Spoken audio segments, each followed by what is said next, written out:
अब आइए बात करेंगे उस स्टेट की जिसमें सबसे ज्यादा सियासी उथल पुथल देखने को मिली। लोकसभा सीटों के लिहाज से भी एक बड़ा राज्य है। बात कर रहे हैं महाराष्ट्र की, जिसमें 48 सीटें हैं लोकसभा सीटों की। क्या फिलहाल हमारा जो सर्वे है वो कह रहा है, वोट शेयर के आधार पर आपको बताते हैं। बीजेपी का वोट शेयर रह सकता है 32%, कांग्रेस का रह सकता है 15%, एनसीपी की अगर आप बात करेंगे तो 12% यहां पर एनसीपी का वोट शेयर रह सकता है।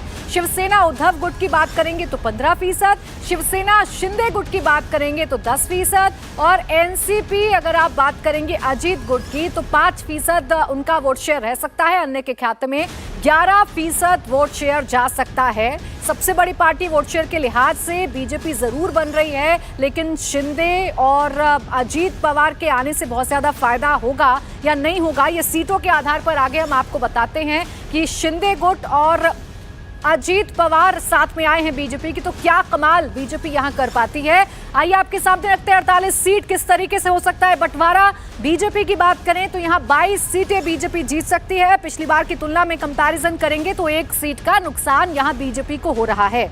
कांग्रेस की बात करें तो कांग्रेस 9 सीट जीत सकती है, 8 सीट इजाफा हो रहा है, यानी 8 सीटों का फायदा कांग्रेस को महाराष्ट्र में हो रहा है। एनसीपी की बात करेंगे तो 3 सीट, 1 सीट का नुकसान है। शिवसेना उद्धव गुट की बात करेंगे तो 8 यहां पर वो सीटें निकाल सकते हैं, यानी 8 सांसद उनके चुनकर आ सकते हैं। 2 सीटों का यहां पर फायदा हो रहा है। शिवसेना शिंदे गुट की अगर आप बात करेंगे तो कुल 4 सीटें यहां पर शिवसेना शिंदे गुट जीत सकता है। 8 सीटों का नुकसान यहां पर शिंदे गुट को हो रहा है।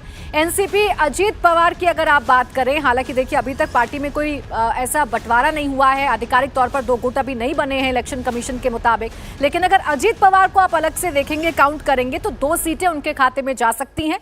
तो 2 सीटों का उन्हें मार्जिन यहां पर मिल रहा है। अन्य के खाते में 0 से 2 जो सीटें हैं वो जा सकती हैं। 2 सर्वे किस तरीके से महाराष्ट्र की बदलती हुई सूरत को दिखा रहे हैं आपको बताते हैं। 3 महीने पहले जुलाई 2003 में जो हमने सर्वे किया था उसमें एनडीए को मिल रही थी 24 सीटें।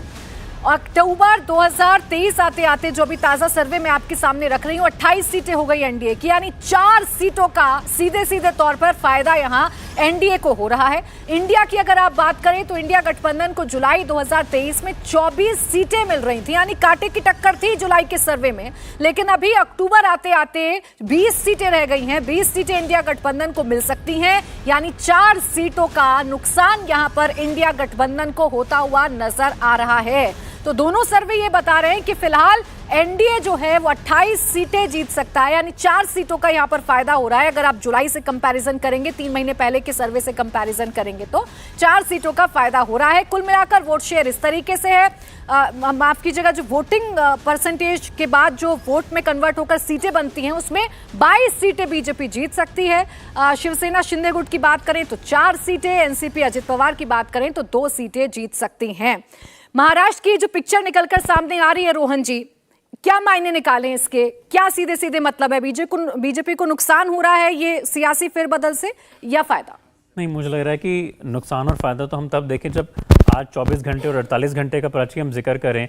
देवेंद्र फडणवीस भी और महाराष्ट्र के मुख्यमंत्री शिंदे भी दोनों दिल्ली में मौजूद हैं, और जब हम बात कर रहे हैं तो बड़ी एक हलचल, सियासी हलचल ये भी हो रही है कि शरद पवार और अभिषेक मनु सिंघवी भी इलेक्शन कमीशन के दफ्तर पहुंचे हुए थे, क्योंकि ये सिलसिला चल रहा है कि किस तरफ पार्टी को अधिकार दिया जाना चाहिए था, क्योंकि अजित पवार ने भी ब्रेक कर दिया, उधर उद्धव ठाकरे कैंप को भी ब्रेक कर दिया गया था शिंदे की तरफ से।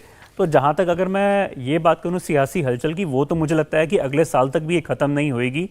और जिस तरीके से बार बार कभी आता रहता है इंडिकेशन कि अजीत पवार छोड़ सकते हैं फिर वापस जा सकते हैं, बड़ी एक अनप्रेडिक्टेबिलिटी सी है अभी भी, और वो अनप्रेडिक्टेबिलिटी 2024 तक भी रहेगी और 24 के लोकसभा के बाद में जो महाराष्ट्र के चुनाव हैं उसमें भी रहेगी।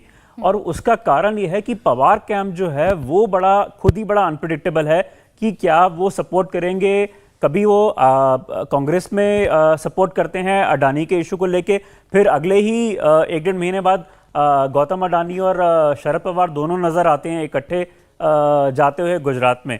तो जब एक कंसेंसस ही नहीं है किसी मुद्दे को लेके, तो मुझे नहीं लगता कि ये इंडिया आउटफिट वाला जो आपका नंबर है उस पर भी कोई टैली रहेगी।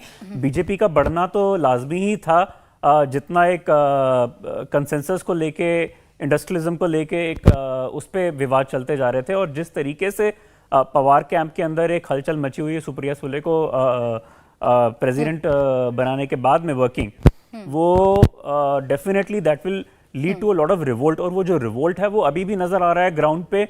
आप भले ही अभी जो स्पेशल सेशन हुआ वहां पे भी देख लीजिए जिस तरीके से सुप्रिया के बयान आ रहे थे कांग्रेस को लेके कि क्या चुनाव इकट्ठे लड़े जाएंगे या नहीं, तो शरद पवार ने उस पे अपनी चुप्पी हटा दी और बोला कि असेंबली के जो चुनाव है वो अलग लड़े जाएंगे और लोकसभा के चुनाव एक साथ होंगे। तो उसका ही नतीजा है उन्हीं बातों का कि जो हमें नजर आ रहे हैं आंकड़े की बीजेपी बढ़ती जा रही है, और वो आप देख लीजिएगा 2024 में भी नजर आएगा। जिन गुटों की आप बात कर रहे हैं, जिनको मैनेज भी करना है, भारतीय जनता पार्टी को मैनेज करने की कोशिश भी की जा रही है। अजित पवार की जो नाराजगी है वो दूर करने की बीजेपी ने कोशिश की, लेकिन क्या ये वाकई में दूर हो पाई, ये एक बड़ा सवाल है। इंडिया टीवी हर वक्त हर जगह डाउनलोड करने के लिए सर्च करें India TV news Google play store या ऐप स्टोर पर।